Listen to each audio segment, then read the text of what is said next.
A vivir que son 2 días. Javier del Pino.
Saludamos ya a otra de las grandes estrellas de este programa, que es nuestro corresponsal en Carabanchel, Javier San Pedro. ¿Cómo estás, Javier? Buenos días. Con todos ustedes, amigos, desde Carabanchel. Y Pere Estupiñá, que está siempre o últimamente por la misma zona, no sé si a punto de regresar a Buenos Aires o no. Estás ahora en San Carlos de la Rápita, en Tarragona. ¿Cómo estás, Pere? Buenos días. Bien, sí. No tengo billete todavía para Buenos Aires, pero el plan es intentar salir pronto. A este paso te vas a perder los fastos por Maradona. No, creo que acaban en 2023, no te preocupes. Pere Estupiñá es químico, es bioquímico, conduce en la 2 El cazador de cerebros. Javier San Pedro es doctor en genética y en biología molecular, colaborador del País.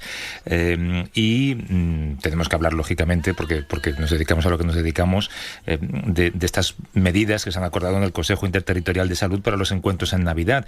Por lo que te he leído esta semana, Javier, lo que has publicado en tu columna del País, intuyo que no estás muy a favor de lo que se está diciendo, ¿no? No, bueno, una cosa es lo que se está diciendo, que no está mal, pero lo que han acordado, ¿no?, en el Consejo Interterritorial, es decir, el Ministerio de Sanidad con todos los consejeros de salud autonómicos, es un galimatías, y la parte que se entiende se queda corta, claramente, ¿no? Porque, en fin, yo creo que haría falta una recomendación muy clara a la población de que no celebre las fiestas, de que, en fin, que nos reunamos 6, que luego ahora vamos a ser 10, y en eso en Nochebuena, y en Año Viejo con otros 10 distintos. En fin, eso es el camino más seguro hacia la tercera ola en enero, ¿no? Claro, es que ¿qué tiene que pasar? ¿Qué tiene que pasar para que esto cale no solamente en la población, sino en los gobernantes? Entender que es una pandemia, sí. y que tenemos suerte de poder salir de casa de vez en cuando. Hay que hacerlo lo mínimo, y que estas cosas, pues eso es la tarifa que tenemos que pagar por estar aquí. Yo no entiendo lo que pasa, porque realmente durante la primera ola el confinamiento fue muy estricto, ¿no? Y suprimimos toda clase de fiestas muy venerables y tradicionales, las fallas, la Feria de Abril, en fin. Con la Navidad, en cambio, no hay quien se atreva, parece ser, por alguna razón. Entendemos todos que en parte es el deseo de los lobbies empresariales, del comercio y de la hostelería por intentar recuperar algo de lo que han perdido este año, ¿no? Pero y por otro lado, pues que la gente, ningún político se atreve a decirle a la gente que no celebre las fiestas de Navidad con los abuelos o con los padres, que los estudiantes no puedan volver para esa celebración tan tradicional. Y entre una presión económica por un lado y un miedo como atávico a tocar estas fiestas tan señaladas, pues nos hemos quedado cortos.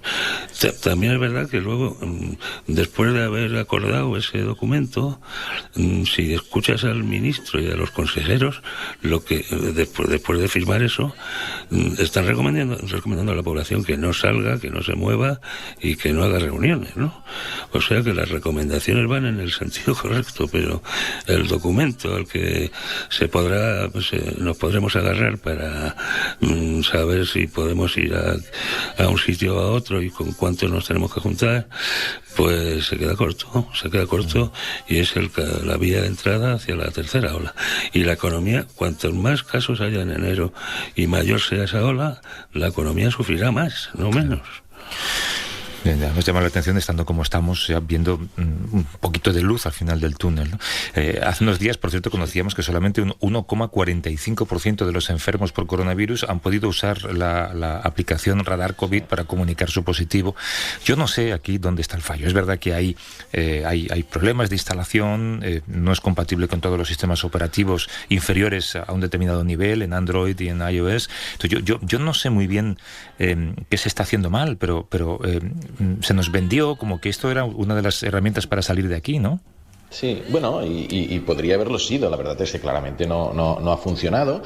Se dice que cada vez hay más descargas. Quizás es que es algo tan nuevo que le pidas a la población que se instale una app para que vaya registrando y quizás viendo si has estado en contacto con alguien de la pandemia, que mucha gente es reacia, igual, sí.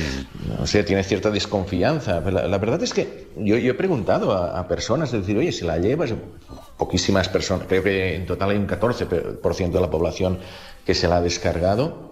Pero a las que he preguntado y me dicen, no me la he instalado. Es como que tampoco ha habido una difusión efectiva. O sea, no sea igual que con las mascarillas y con otras medidas de prevención se ha insistido más, quizás con esto no es suficiente. Y la verdad es que es muy sencilla. O sea, porque hay personas que me han respondido que ni saben cómo funciona. Y es, tú te instalas la app, tienes que tener el Bluetooth activado y entonces, por Bluetooth, va registrando las personas o los móviles que han estado más de 15 minutos a menos de 2 metros de distancia en algún momento determinado. ¿Y qué pasa? Que si dentro de X días alguien da positivo por COVID, pone en su app, oye, soy positivo, y mira y avisa a las personas que han estado más de 15 minutos en los últimos días a menos de 2 metros de distancia. Y tú puedes saber que has estado expuesto a un riesgo un poco mayor y entonces puedes actuar en consecuencia. El funcionamiento es sencillo. Obviamente hay la típica desconfianza a que utilicen tus datos pero bueno, que esto es casi de risa, porque es que estamos dando nuestros datos constantemente a muchísimas otras apps. No sé. A empresas privadas, sí, mientras que al gobierno no queremos. Sí, y luego el recuento de los datos ha sido muy caótico. En cada comunidad se ha seguido un criterio distinto. Eso también. En fin, de todos estos códigos que se han mandado por personas que han dado positivo para que él avise a esos anteriores contactos, solo una minoría están registradas en los datos oficiales, con lo cual, en fin, no lo hemos hecho muy bien esto tampoco, ¿no? Oye, vamos a hablar de las cosas que hemos aprendido y cosas que no hemos aprendido en el tiempo que llevamos en esta pandemia, y entre las que sí que hemos aprendido en los meses que llevamos es que resulta fundamental detectar a tiempo dónde está el virus para poder controlar la enfermedad. Hablábamos de la aplicación Radar COVID. Hasta ahora las pruebas clínicas, los ensayos, los test nos han proporcionado datos que son muy fiables sobre la incidencia del virus en determinadas regiones, pero los resultados suelen tardar unos días en conocerse. Ahora hay un grupo de científicos que ha descubierto una solución aparentemente rápida, que aparentemente funciona, a este problema de detección, ¿no? Y esa solución podría estar en el análisis de las aguas residuales. Es algo que hemos comentado en alguna ocasión, lo comentamos hace meses, cuando los estudios empezaban a fraguarse. Ahora podemos hablarlo con Carles Borrego, que es profesor titular de microbiología en la Universidad de Girona e investigador del Instituto Catalán de Investigación del Agua. ¿Cómo estás, Carles? Buenos días. Oh, buen día, buenos días. Pues encantado de que nos contactéis, porque esto indica un interés. Por descontado. Digo que acabáis de presentar un proyecto que permite detectar con muy pocos días de margen cómo está siendo la incidencia del virus por zonas a partir del análisis de aguas residuales. Explícalo, porque a mí me parece que puede cambiar mucho lo que sabemos de la enfermedad. Sí, bien. Aquí es un virus respiratorio, ¿no? Pero a diferencia de otros virus respiratorios, este también puede infectar el sistema gastrointestinal y por tanto se excreta por las heces. Entonces, al excretarlo por las heces, pues todas las personas infectadas, pues a través de esas heces van a las aguas residuales y por tanto se puede detectar la presencia de los rastros genéticos del virus, es decir, del RNA del virus, en esas aguas residuales y por tanto te da una idea, una estima de la circulación de ese virus en una área concreta.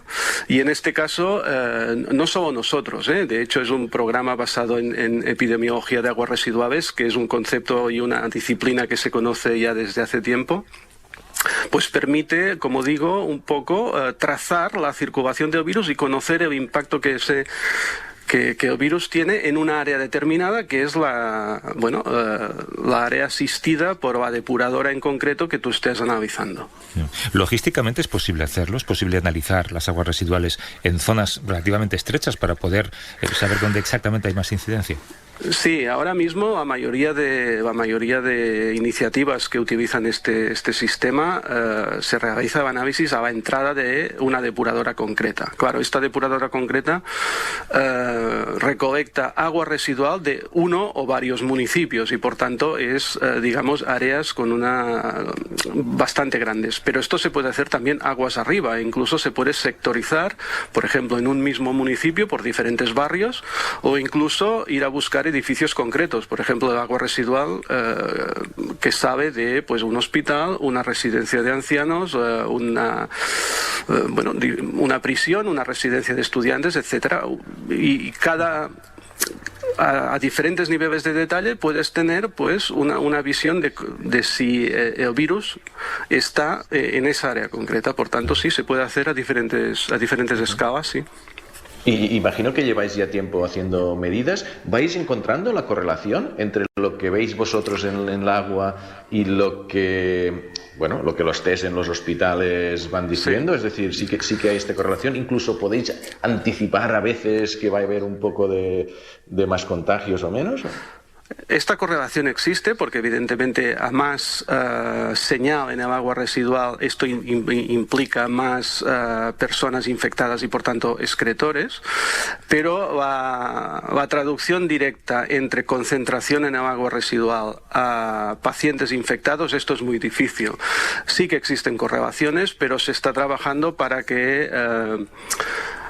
intentar mejorar, el nivel de análisis, porque evidentemente aquí no solo el agua residual incluye una área muy grande, sino que incluye no solo los diagnosticados, o sea, los que realmente tienen PCR positiva y por tanto han quedado oficialmente diagnosticados, sino también todos aquellos asintomáticos que ni tan solo saben que tienen el virus. Entonces el agua residual recoge información de todas estas personas, tanto asintomáticos como asintomáticos. Bueno, y además aquí... una dificultad. Sí, perdona. Dime, sí.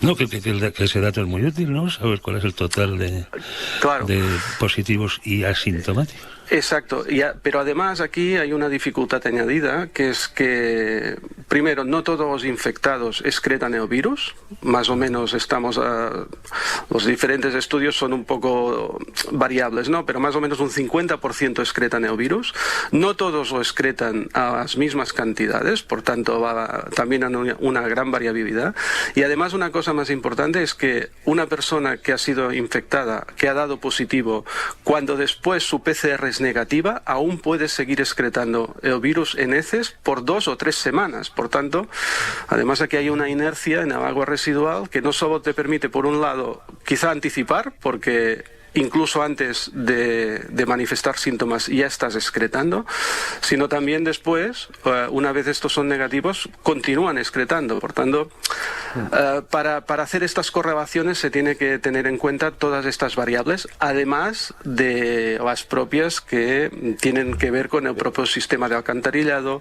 el tiempo de residencia del agua residual durante su transporte, la hidráulica, etcétera. Pero entonces, con todos estos factores, todas estas variables, oye, que el agua residual se mezcla con el agua de las lavadoras, o sea, claro.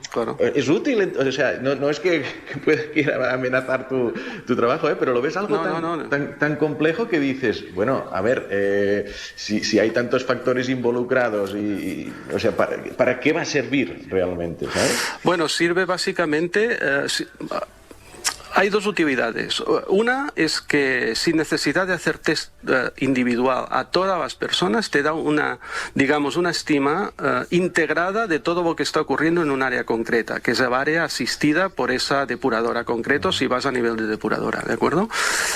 Por tanto, esto cuando hay poca circulación del virus, es decir, que el virus está prácticamente indetectable en el agua residual, te permite ver zonas donde esa concentración empieza a subir y, por tanto, anticipar un poco en qué zonas va a haber un repunte de casos. ¿De acuerdo? Y por otra parte, también te permite, por ejemplo, en la situación que estamos ahora, donde la circulación del virus prácticamente es generalizada en todo el país, me refiero tanto a Cataluña como evidentemente España. Yo hablo de Cataluña, que es donde nosotros estamos haciendo el seguimiento. Cuando tienes esa circulación tan elevada, te permite ver también en qué zonas está disminuyendo esa circulación y, por tanto, estás comprobando si las medidas que se han aplicado, pues por ejemplo para confinamiento, restricción de movilidad, etcétera, están teniendo éxito en reducir la transmisión de la enfermedad. Pero sí, hay una cantidad de variables que afectan que son importantes. Pero todas estas variables afectan sobre todo para intentar traducir la concentración de RNA en el agua residual a casos reales. Pero sí que te da una idea muy precisa de cómo está circulando el virus en esa área concreta. Y para eso sí que es útil. En vuestro caso, o en el punto en el que está esta investigación, y los datos recogidos esta semana, por ejemplo, o la semana anterior, ¿tú puedes ver la evolución de la incidencia del virus en Cataluña? Sí. Yo recomiendo a todos los oyentes que, hemos creado una plataforma web donde hay un mapa donde se puede visualizar por todas las 56 depuradoras que estamos siguiendo, pues esta evolución, ¿no?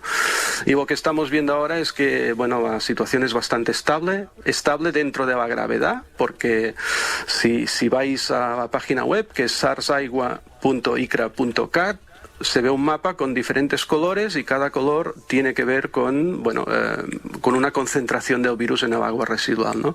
Entonces lo que se ve es colores sobre todo naranjas y rojos que indican concentraciones elevadas, pero que no han variado en relación a la semana anterior. Básicamente se ve una estabilidad en el 59% de las depuradoras que seguimos. Pero esto no quiere decir que vayamos bien, al contrario. Está diciendo que continúan altas, que la circulación del virus continúa alta. Respecto a la semana anterior han bajado en un 25% de las depuradoras seguidas, pero en un 16% esa concentración ha aumentado respecto a la semana anterior. Por tanto, sí, se puede trazar esta evolución a lo largo del tiempo, sí. Javier. No, te iba a decir, Carlas, que está el problema que dura 3 semanas excretándose en heces, ¿no? Sí, claro. sí. Entonces, a lo mejor puedes ver por PCR que están bajando los casos y te faltan todavía, te falta un tiempo para verlo en las aguas residuales, ¿no? Sí.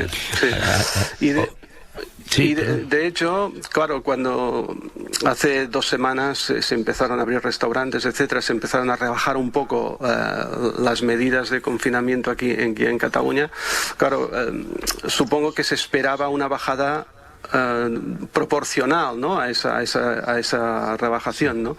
Pero todavía no vemos no vemos esto y esto es debido precisamente a esta inercia, ¿no? Claro, si los infectados aún continúan excretando, la disminución de concentración en el agua residual va a tardar un poco, sí. Sí, pero también funciona al revés, porque hay un estudio reciente de investigadores de Yale que decía que la vigilancia de las aguas residuales podía advertir de un aumento de los casos aproximadamente una semana antes, ¿no?, de lo que podían hacer las pruebas clínicas. Exacto. Esto es esta alerta anticipada es lo que, de hecho, se han impulsado estos programas precisamente para detectar eso, ¿no?, para ser útiles en anticipar en qué zonas van a aumentar los casos, ¿no?, posibles rebrotes. Pero claro, estas señales, digamos, de auxilio solo se pueden ver muy bien cuando hay silencio, ¿no? Ahora mismo tenemos un ruido de fondo tan alto, quiero decir, una concentración de virus en el agua residual tan alta, que estas señales no se ven bien. Entonces, en estos momentos estamos más preocupados para ver en qué zonas empieza a bajar un poco digamos, permitiría ver que esas medidas que se han tomado son efectivas, que no anticipar, pero sí que hay regiones o zonas donde se ve un aumento cuando el número de casos reportados todavía es bajo, y esto puede decir que, o puede indicar que en unas semanas pues el número de casos va a repuntar. Carlos, yo iba a hacer una pregunta. O sea, cuando se empezó a hablar de esto de los virus en las aguas residuales, fue hace unos meses con un estudio un poco controvertido, que seguro que sabes a qué me refiero, que dijo que no estaba publicado todavía, pero salió en prensa porque la Universidad de Barcelona hizo una nota de prensa que calificamos yo y otros como mala praxis de los propios científicos de la Universidad de Barcelona, de que en muestras de aguas residuales del marzo del año pasado ya encontraron el coronavirus, el SARS-CoV-2. Y la verdad es que eran muestras que no se podía replicar el estudio porque tenían muy poca cantidad. Y se recomendaba decir, oye, pues empecemos a mirar más muestras de aguas residuales guardadas de meses antes de que se originó la pandemia, para ver si se encontraran, pues eso, en noviembre o en junio o cuando sea, virus anteriores. ¿Qué ha pasado con eso? ¿Se han encontrado más muestras? ¿Este estudio se ha llegado a publicar o ya se ha desestimado? A ver, este estudio no forma parte del programa de vigilancia que estamos llevando a cabo. Sí que es verdad que el laboratorio que realizó este estudio es uno de los 3 que forman parte de... Porque esto no he dicho y creo que es de justicia. Nosotros actuamos en ICRA, actuamos de coordinadores y los análisis se realizan en 3 laboratorios. 2 de ellos son de la Universidad de Barcelona, que son expertos de prestigio internacional desde hace muchos años en el estudio de virus en aguas residuales, el laboratorio de virus entéricos liderado por el profesor Albert Bosch y Rosa María Pintó, que precisamente son los autores de este trabajo que me comentabas. También el laboratorio de virus el laboratorio de virus contaminantes liderado por la profesora Rosina Gironès, también de la Universidad de Barcelona, y el área de biotecnología de Eurecat. Entonces, en relación a este artículo, claro, no forma parte de este programa de vigilancia que coordinamos. Yo tampoco, evidentemente, formo parte de los autores y por tanto poca cosa puedo decir, ¿no? Pero sí que es verdad que